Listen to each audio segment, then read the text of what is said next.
Do you consume wine, grape juice, fresh table grapes, or raisins? Any of these?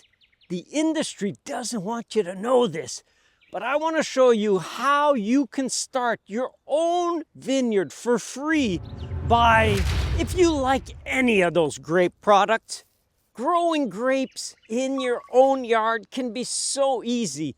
Your backyard, your side yard, your front yard, your vineyard. Go buy a few plants. You'll see that it doesn't take long. Calculate, here's a shrub. Same thing with a grape.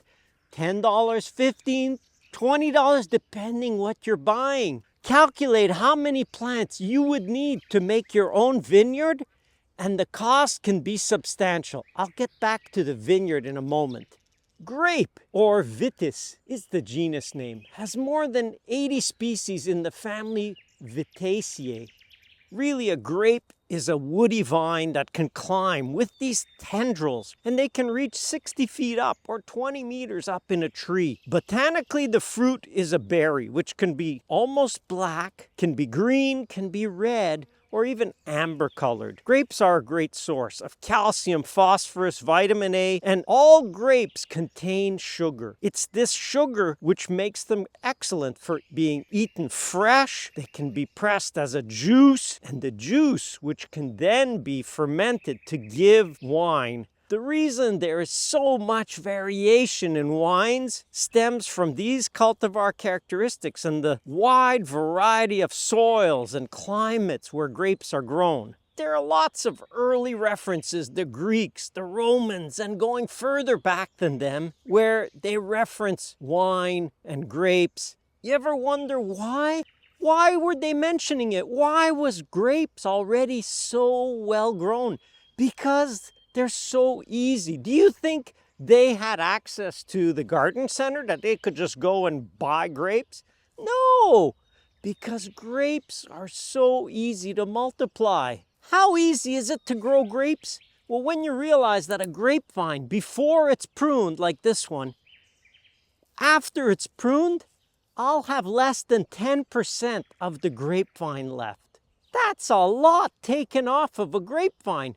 The important point for growing grapes is to have trained it when it's early to go up, spread out, and there's many techniques to train the grapes. And once you've got that original setup with the vine and the branches, then you get spurs that are renewed and you renew the canes. That's all there is to it. That's why it's really so easy. You realize though, the big secret for grapes is how easy it is to multiply it so that you can get grapes for free. You're going to prune a grape, you can get 10 to 100 grape plants from one vine. Whether it's your own vine and you say, I love this grape, it's a great grape. Maybe it's a neighbor's friend or family's. Maybe you have access to some vineyards nearby and you really love certain grapes they have. Ask them if it's possible that you can get some of what they pruned. I'll show you how easy it is to cut and multiply any branch that you're cutting off. You cut off, this is a cane. You snip and give yourself 1 or 2 nodes. That there is a future grapevine. That's all it takes. You take this, stick it in the ground up to the top node or the top bud, and that will come out as a grapevine. The first ones to discover this must have thought, man, this is so easy. Well, they didn't have these, but they had other ways of cutting.